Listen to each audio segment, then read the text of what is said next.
Now, quite some interesting news coming out of the World Bank about Uganda's economy.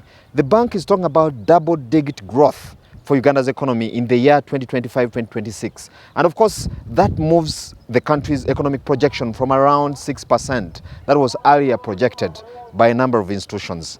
A lot of this is anchored on the commencement of oil production in this economy. Now, we'll discuss that in detail in our subsequent shows. It is Money and Markets. Welcome to the show. Business formalization is a vacuum that many business pundits actually are pushing for. This is mainly because of the many benefits that come out of this activity.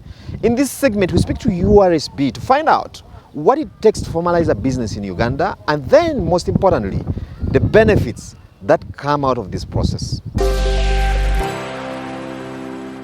Uganda Registration Services Bureau is a growing and progressing environment institution, and we have new things every hour, every second, and every minute. We have the company registry, which registers all companies under the Companies Act. We have the business names registry, which registers all business names under the Business Names Registrations Law. We have the documents registry, which hosts all documents, contracts, agreements, MOUs that are signed, witnessed, and registered with us under the Documents Registrations Law. We have the partnership deeds that are registered under the Partnerships Law. We have the Chattels Registry that allows people to use movable property as collateral to access affordable credit under the Security Interest in Movable Property Law. We have the intellectual property registries, and these are categorized as well.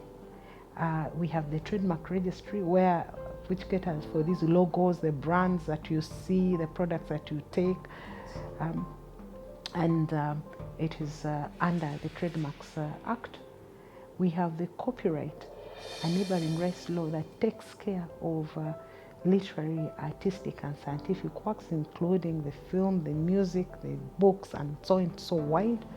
For the creatives in Uganda, they have legal protection, and in addition to the business environment that we have the legal framework in place, legal and policy framework in place in Uganda, as well as the institutional framework and the human capital to do the work.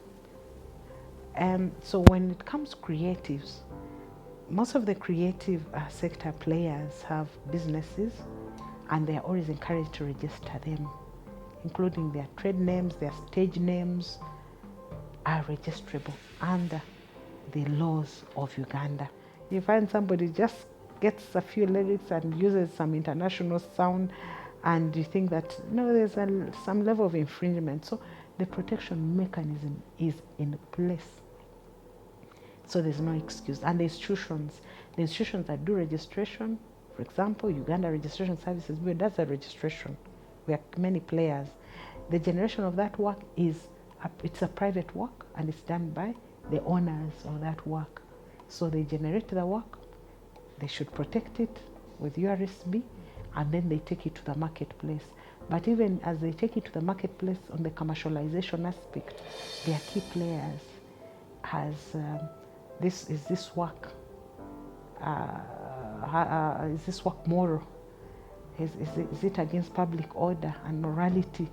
So this censorship and all those are done by other institutions, including UCC, that comes in, the issues of local content, the issues of the administrative issues, then issues of maybe the creative sector. The Ministry of Gender also has an arm in the issues of the creative sector. The Directorate of Public Prosecution comes in if there is infringement and they need to prosecute offenders. The judiciary comes in to hear or adjudicate these cases that have been brought to them concerning the creative industry. What the challenge is, the commercialization aspects, how they benefit, because sometimes they blame government that they haven't benefited from their work, but this work is private in nature. It's like telling government, I have land here, this is my land, I have a title, I'm not benefiting from it. Your intellectual property is your chiwanja, is your land, and you have the land title. Government can only come on that land if somebody has trespassed or somebody wants to grab it. And yes, that's when they come to save, because the government through Uganda Police is protect your property and the persons and so on.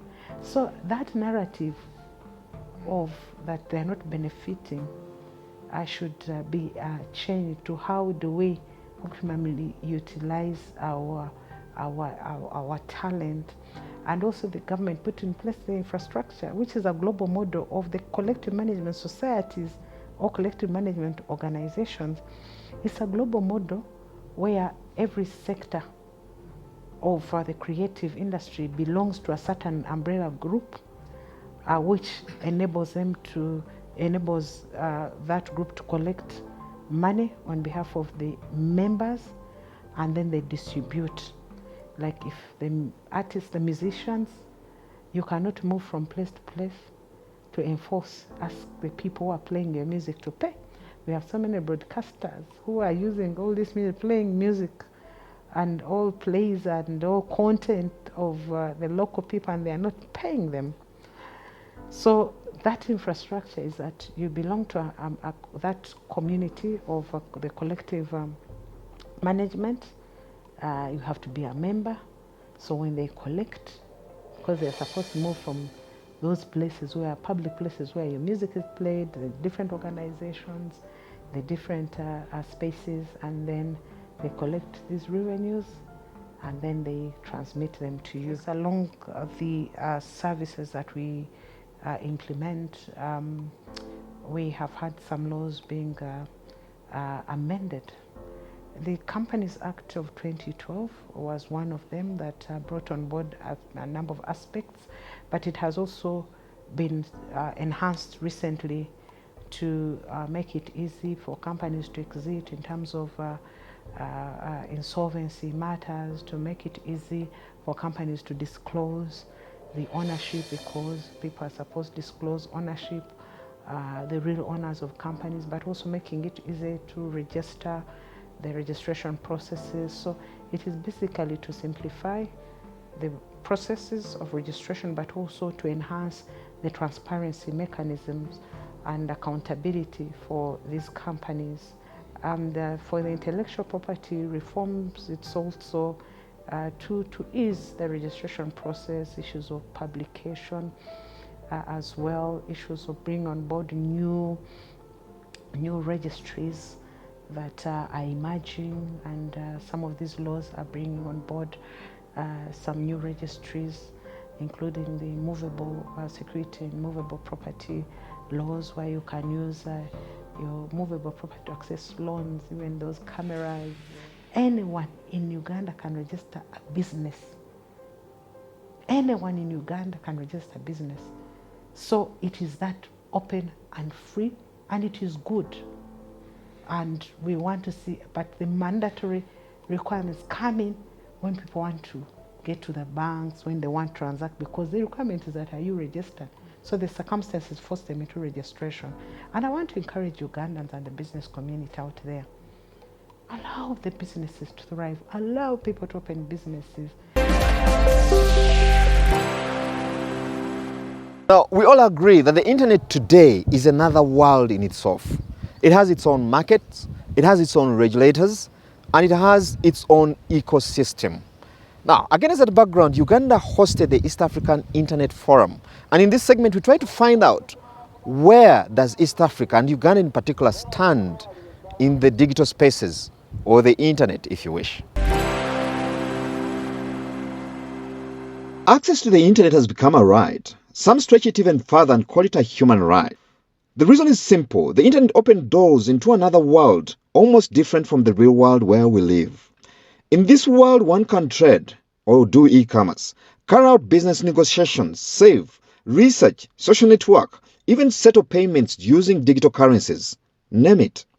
Therefore, being cut off from this space, especially as a young person, places you at a disadvantage already. Reality, though, is that there are many young people, especially in Africa or Uganda to be specific, that cannot access the internet today. Young people and youth, for that matter, are not homogeneous.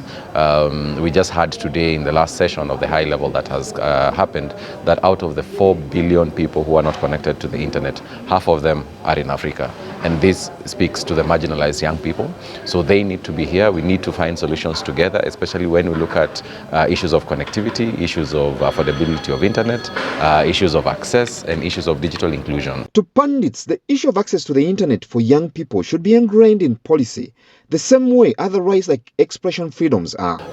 We see quite a lot of gaps in terms of policy that address these needs, but we also see a lot of opportunities for young people to look at, opportunities such as community networks that is going to help all of us bridge or connect the unconnected, reaching out to the underserved communities. The youth play a very critical sector, especially from the East Africa community, because majority of the population, not only in our individual countries, in the community, but also in Africa, the reality that we've seen is that young people are the majority, and this comes with the responsibility of them becoming the innovators to find solutions for African problems. For Uganda, a lot of effort has gone into extending the internet to all parts of the country. There is a project that is called the Last Mile Connectivity, connecting the smallest towns and cities across the country.